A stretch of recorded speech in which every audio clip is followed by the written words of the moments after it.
작년에 출애굽기 설교를 할 때에 1장을 설교 안 했습니다. 2장을 설교했습니다. 모세의 출생에 관한 부분을 설교를 했었는데, 제가 그때 설교를 할 때 요한계시록까지 설교를 마치면 다시 출애굽기 설교할 때는 꼭 1장 1절부터 설교해야 되겠다, 그렇게 생각을 했었습니다. 여러분, 오늘 1절을 시작하면서 1절에 나오는 이 첫 시작이 우리말 성경하고 원어하고는 다릅니다. 원어 성경은 그리고 라는 말로 시작합니다. 이 말이 어떤 의미가 있느냐? 창세기하고 출애굽기는 각각 다른 성경이 아니고 계속해서 이어지고 있는 내용. 다시 말씀드리면, 창세기는 한 개인을 통해서 하나님의 구원 역사가 진행되고 있다는 것을 보여주고, 출애굽기는 이제 개인을 넘어서 한 민족을 통하여, 한 나라를 통하여 하나님의 구원 역사가 어떻게 진행되는지를 보여주는 것이 출애굽기입니다. 그래서 그리고 라는 이 접속사를 써서 말씀을 이어가고 있습니다. 헬라어로 기록된 그 성경, 그거는 70인역 이렇게 이야기하는데, 헬라어 성경은 이 출애굽기라는 이 성경의 이름을 엑소도스 해서 그냥 탈출이라는 의미로 사용을 하는데, 우리말 성경은 엑소도스 탈출이라는 이 말 뒤에 애굽이라는 단어를 함께 붙여가지고 출애굽기, 다시 말씀드리면 애굽에서 나온 기록, 애굽에서 탈출한 이야기, 이렇게 좀 더 정확하게 성경 제목을 붙였습니다. 출애굽기 설교를 할 때 말씀을 드렸습니다. 출애굽기의 저자가 누굽니까? 물론 원저자는 하나님이시지만 인간 저자는 모세입니다. 이는 의심할 여지가 없습니다. 모세가 출애굽기를 기록했는데, 기록한 연대가 언제쯤 되느냐 하면 BC 1446년경으로 봅니다. 그러면 지금으로부터 적어도 3400년 전에 기록된 성경이 바로 이 출애굽기 성경입니다. 출애굽기는 억압받고 있는 이스라엘 백성들을 구원하시는 하나님의 역동적인 행동들로 가득 차 있습니다. 출애굽기 처음은 참 어둡습니다. 고통이고 신음인데, 출애굽기의 끝은 승리이고 승리의 함성으로 끝이 나고 있습니다. 출애굽기는 400년 전 가나안에서 애굽으로 이주했던 야곱의 가문, 이 후손들의 이야기가 바로 이 출애굽기입니다. 여러분, 오늘 읽은 이 본문 내용이 어떤 내용입니까? 그 시작이 어떤 내용으로, 출애굽기가 어떤 내용으로 시작하고 있습니까? 가나안 땅에 살고 있던 야곱의 가족이 애굽으로 들어갔던 내용으로 시작을 합니다. 성경의 이름은 출애굽기인데 그 시작은 애굽으로 들어가는 것으로 시작을 합니다. 당연하죠. 출애굽이 있기 위해서는 입애굽이 있어야 됩니다. 애굽으로 들어가야 나오죠. 그래서 애굽으로 들어간 이야기를 먼저 하는 겁니다. 여러분, 하나님께서 이렇게 역사하실 때, 어떤 일을 진행하실 때에 원인 없는 결과를 만들어내지는 않습니다. 하나님은 꼭 원인이 있고 결과가 있습니다. 다시 말씀드리면, 우리 인간의 역사와 삶과 동떨어져 역사하시는 분이 아니고 우리 인간의 삶을 통하여, 우리가 살아가고 있는 이 시대와 이 역사를 통하여 역사하시는 분이십니다. 그래서 우리는 이 세상의 역사를, 우리는 하나님께서 자신의 백성들을 구원해 가시고 인도해 가시는 역사다 해서 우리는 구속의 역사, 이렇게 부릅니다.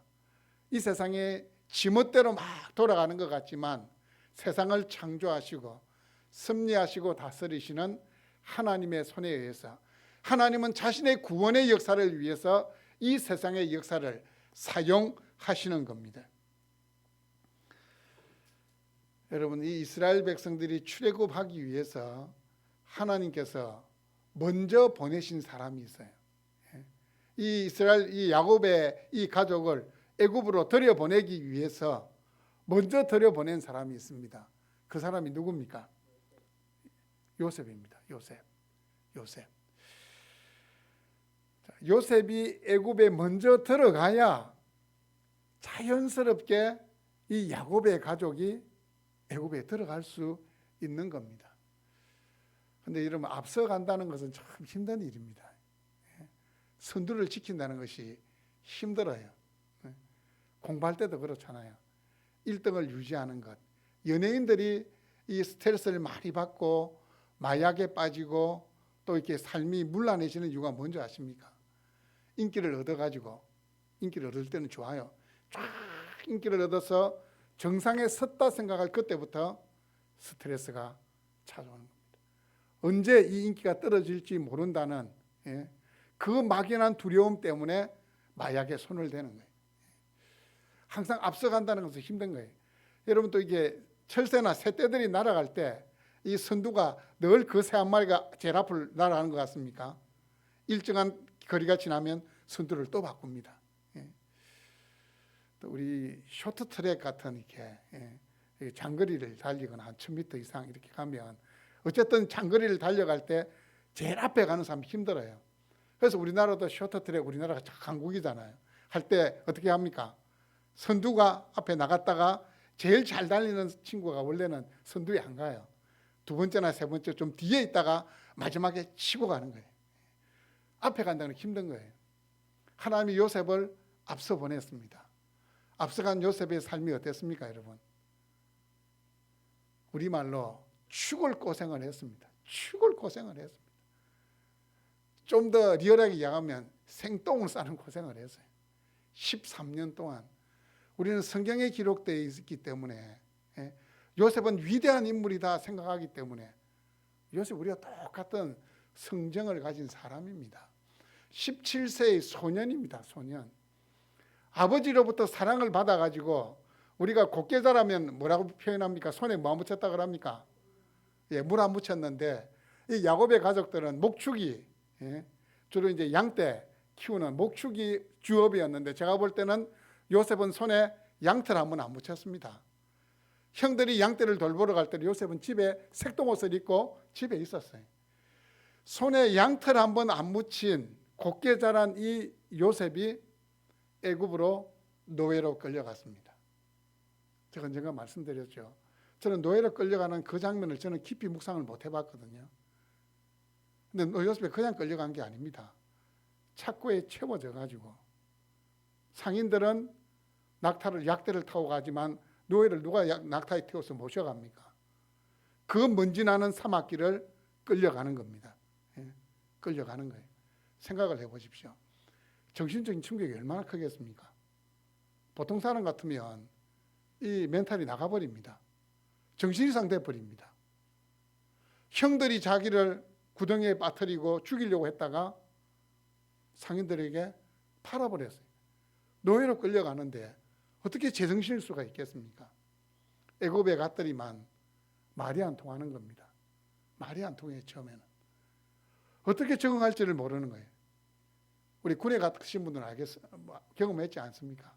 군에 처음 갔을 때 저 상당히 두려웠습니다. 저 멘탈이 참 강한데 제가 그 세상 속에 들어가 본 적이 없잖아요. 저는 대학도 고신대 신학과를 나오고 교회 안에서만 이렇게 생활했는데 가보니까 다 보니까 저만 이렇게 막 뭘 모르는 바보 같고 또 보니까 이렇게 막 이 기관병들이 이 조교들이 왜 그렇게 무서운지 아니, 새로운 환경 군에만 가도 두려운데 노예로 팔려갔다 생각해 보십시오. 얼마나 두려웠겠습니까? 노예 생활하는 것도 힘든데 나중에는 어디 갑니까? 감옥에 들어가게 돼요. 우리는 지금 우리는 지금 인권 하니까 여러분 이 감옥에는 지금 진짜 많이 좋아졌습니다. 나오는 배식 있잖아요. 밥 먹는 거 진짜 좋아졌습니다. 의경을 했던 우리 큰아들이 했던 이야기가 있습니다. 아빠 구치소에 있는 사람들 밥 우리하고 똑같이 먹어요. 우리 먹는 그대로 먹어요. 그렇게 이야기를 하더라고요. 어떤 데는 자기들보다 더 특식이 나와가지고 더 좋게 먹는다고. 지금은 그렇지만 이 요셉이 살던 시대의 감옥이라는 것은 어쩌면 이렇게 천정이 뚫려가지고 비 오면 비를 다 맞을 수도 있는 그런 감옥, 아니면 정말 침침한 곳에 들어가가지고 너무 습해가지고 막 막 벌레들이 막 기어 나오는 그런 곳에서 요셉이 보냈던 겁니다. 앞서간 사람은 그래요. 앞서간 사람. 혹시 여러분에게 고난이, 나는 다른 사람보다 고난이 더 많은 것 같아요. 그럼 우리가 긍정적으로 어떻게 생각해야 되겠습니까? 하나님 날 싫어하는 것 같다. 이게 아니고, 하나님 나를 앞서 보내시는구나. 나는 앞서가는 사람이구나. 나는 우리 가정에서 앞서가고, 나는 우리 교회에서 앞서가고, 나는 우리 울산 땅에서 나는 앞서가는 사람이다. 그렇게 생각하셔야 돼요. 앞서가는 사람이다 생각하셔야 돼요. 여러분 상식적으로 생각해 보십시오. 이 애굽이라는 나라는 이 야곱이 살던 시대에 가장 강대국이고 가장 부유한 나라고, 문화적으로도 정치적으로도 학문적으로도 제일 앞서가던 나라입니다. 그런데 이 야곱의 가족이 그 가나안 땅에서 유목민으로 땅도 없이 정치 없이 떠돌던 이 유목민 이 야곱의 가족이 애굽에 어떻게 들어가겠습니까?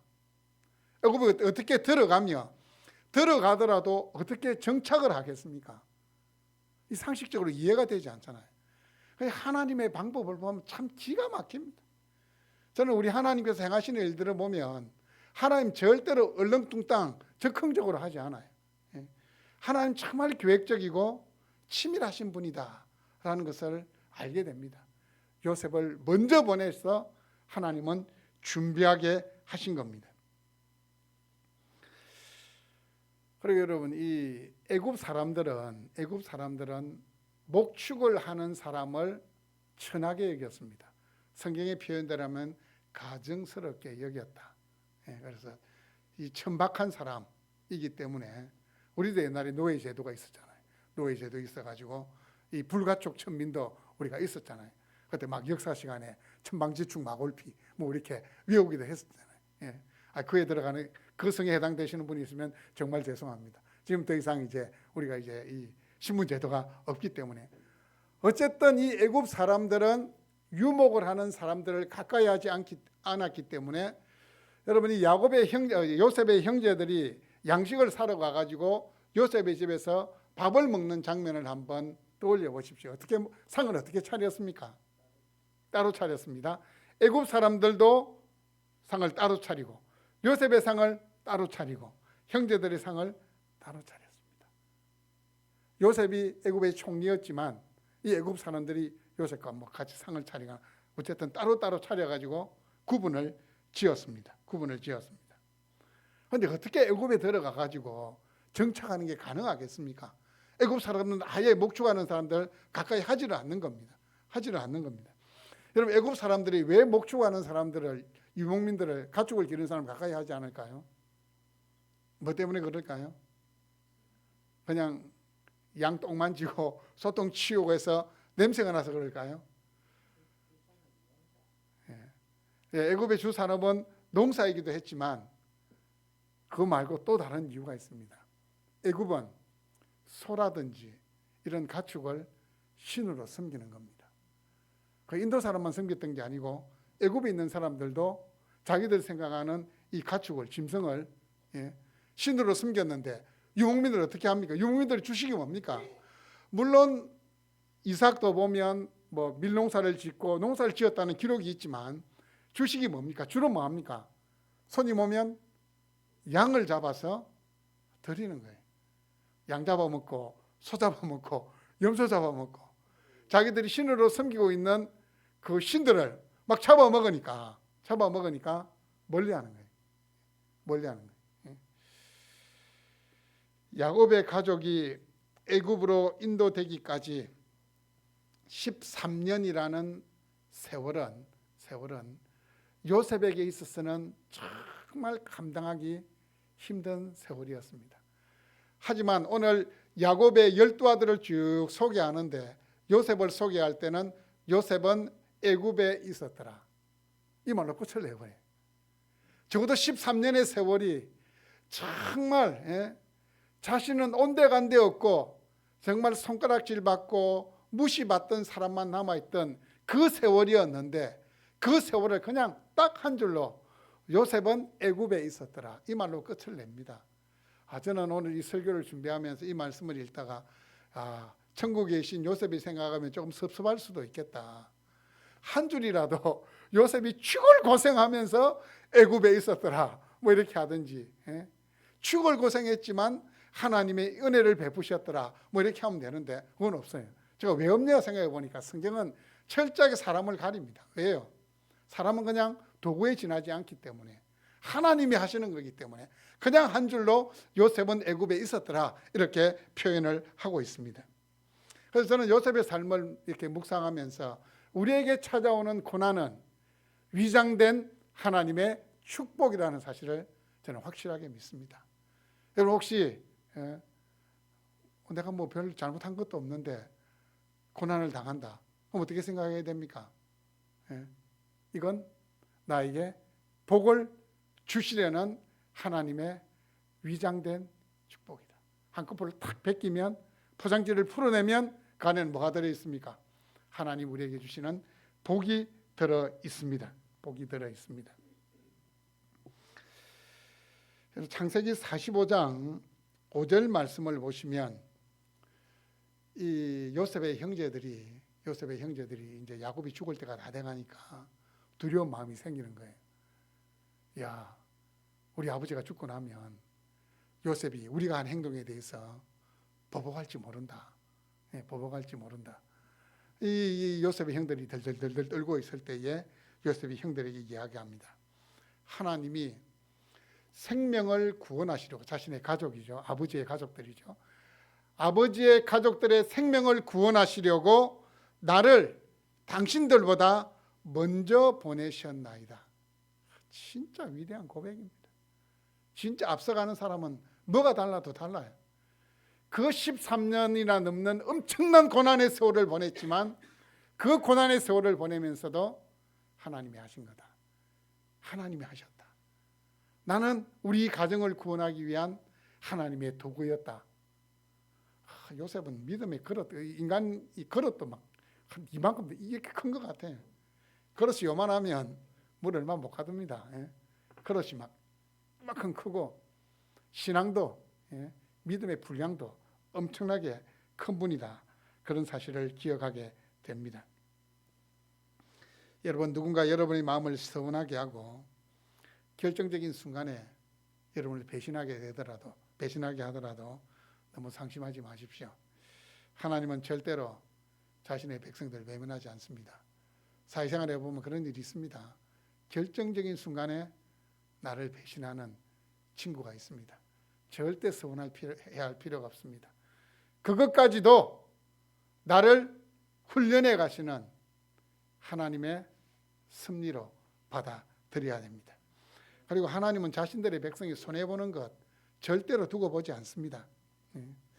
속상하고 화가 치밀어 오르지만 그 일에도 하나님의 뜻이 있고 하나님의 간섭이 있는 줄로 믿으시기를 바랍니다. 다른 사람들에 비해서 유독 자신의 삶에 고난이 많고 공고하게 생각될 때 제가 어떻게 생각하라고 그랬습니까? 나는 앞서가는 사람이다. 나는 요셉이다. 그렇게 생각할 수 있기를 바랍니다. 그런데 여러분, 하나님께서 왜 야곱의 가족을 굳이 애굽으로 보냈을까요?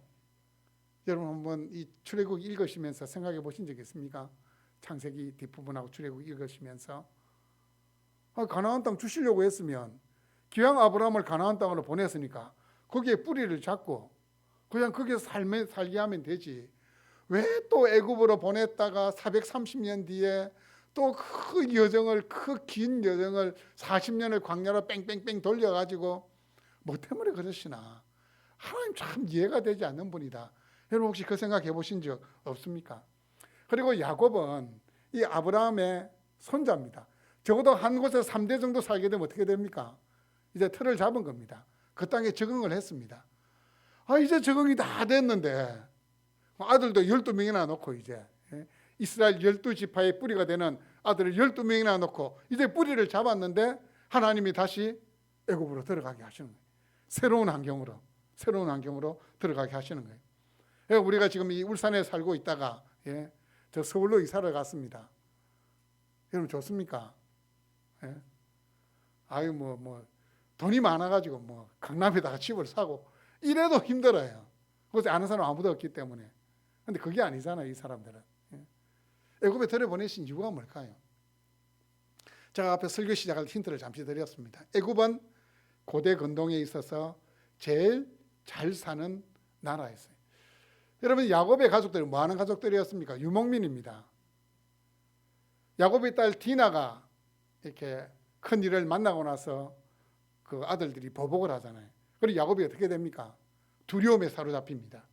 주변에 있는 부족들이 힘을 합쳐서 자신을 치러오면 어떻게 됩니까? 자신의 가족들은 몰살을 당하는 겁니다. 다시 말씀드리면 3대를 가나안 땅에 살았지만 야곱의 가족들은 여전히 객입니다. 객. 자리를 잡지 못한 거예요.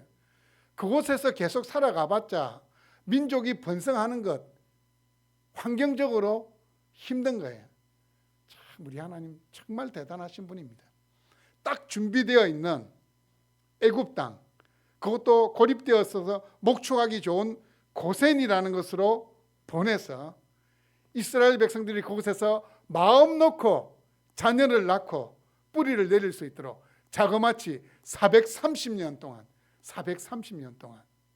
그리고 애굽 사람들은 목축을 하는 히브리 사람들을 어떻게 해요? 천하게 여겼기 때문에 결혼도 하지 않고 가급적이면 섞이지도 않습니다. 그럼 어떻게 됩니까? 이스라엘 백성들이 가지고 있던 민족적인 정체성, 여호와 하나님을 섬기는 신앙 다 유지되고 혈통적으로도 유지되고 보존될 수 있도록 하나님은 그렇게 하신 거예요. 가나안에 있으면 절대로 인구가 200만으로 늘어날 수가 없어요.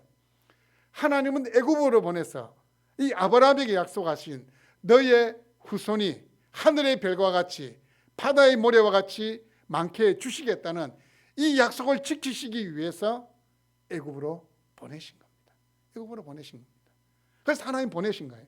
그런데 우리가 이제 성경을 읽어보면 애굽은 하나님을 적대하고 반대하는 세상을 이렇게 지칭하는 대명사로 애굽이라는 말이 종종 사용되지만 하나님은 이렇게 원수의 심장에다가 자신의 백성들을 보내가지고 그곳에서 큰 민족을 이룰 수 있도록 은혜를 주셨습니다. 마치 애굽이라는 곳은 야곱의 가족들을 위한 못자리입니다. 못자리. 여러분 시골에 안 살아서 모르죠. 이 벼를 갖다가 이렇게 모내기를 할 때에 이 벽실을 갖다가 이렇게 물론 좀 뭐 베트남이나 이런 나라들은 뭐 벽실을 그냥 뿌려가지고도 이모작 뭐 가능하다는데 우리는 만약에 벽실을 이렇게 뿌리잖아요. 그럼 이삭이 한 요거만한 것밖에 안 열립니다. 모짜리를 만들어서 모판에다가 애기 벼를 이렇게 길러내 가지고 그것을 이렇게 이양을 해야 다시 옮겨 심어야 이만한 이삭이 막 100개 넘는 이삭이 맺히는 수확이 그렇게 나오는 겁니다.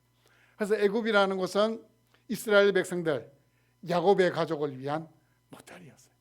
하나님 거기서 이제 430년 동안 자신의 백성들에게 특별한 은혜를 주신 겁니다. 여러분 하나님의 계획과 인도하심이 정말 놀랍지 않습니까? 때로는 하나님께서 하시는 일이 이해가 되지 않을 때가 있습니다. 내 생각, 내 계획과는 전혀 다른 방법으로 하나님이 인도해 가실 수도 있습니다.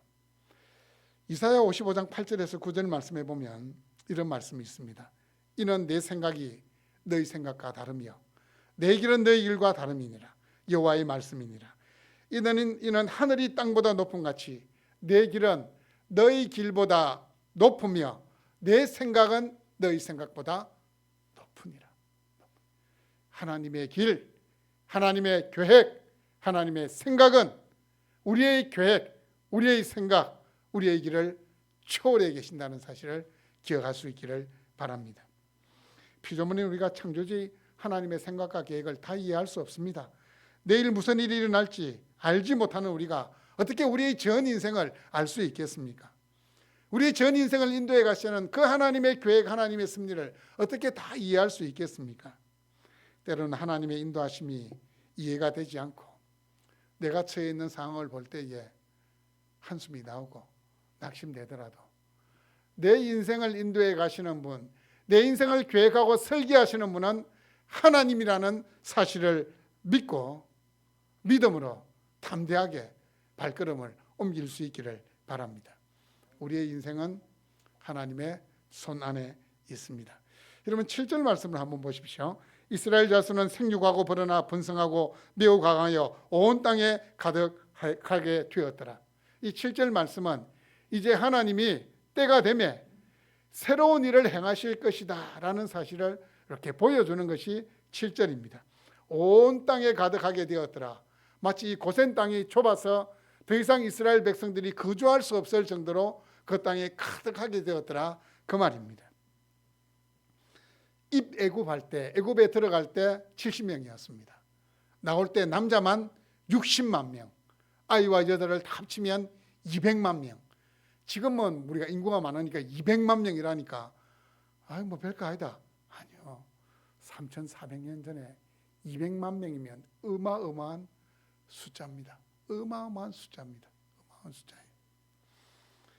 하나님께서 그 기간 동안 신앙도 지키고 혈통도 지키고, 뿐만 아니고 한 민족으로서의 강력한 공동체를 형성할 수 있도록 특별히 보호해 주신 이 모든 일들이 매우 강하여라는 이 표현 속에 하나님의 은혜가 다 녹아 들어 있습니다. 저는 오늘 본문을 가지고 설교를 준비하면서 우리 교회를 향한 소망을 다시 한번 가져봅니다. 이제 17개월 됐습니다. 17개월 된 아기입니다. 아직 17개월 된 아기. 이제 걸을 수는 있겠죠. 17개월 된 우리 교회를 인도해 가시는 분은 하나님이시다. 인도하시는 분도 하나님이시고 인도해 가시는 분도 하나님이시다 라는 믿음을 가지게 됩니다. 아직은 어설픕니다. 그런 거리도 어설프고 17개월밖에 안 되면 미약합니다. 자신이 이렇게 할 수 있는 일이 별로 없어요. 그래서 재정적으로 어떻게 도움을 받고 있지만 그런 소망을 가져봅니다. 우리 교회가 속히 도움을 받는 교회에서 도움을 주는 교회가 돼야 되겠다. 이게 손을 잡는 교회에서 손을 잡을 수 있는 교회가 돼야 되겠다 생각을 합니다. 여러분, 야곱의 후손들에게도 생육하고 번성하는 복을 주신 하나님께서, 매우 강하여지는 복을 주신 하나님께서 우리 교회에도 구원받는 무리를 더해 주시고 믿음의 일꾼들을 세워주셔서 매우 강하게 해 주실 줄로 믿습니다.